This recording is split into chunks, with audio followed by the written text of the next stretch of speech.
Chandrayaan-3 touched down on Moon's South Pole at 6:04 p.m.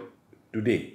The Chandrayaan-3 mission's success not only elevate India's status in space exploration, but also serves as an inspiration for aspiring scientists, engineers, and dreamers across the nation.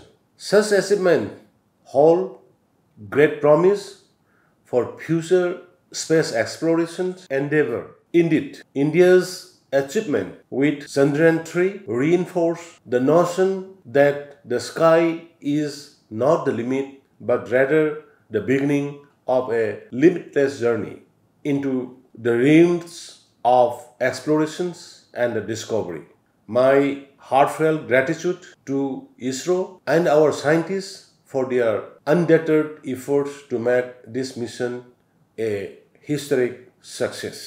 Jai Hind.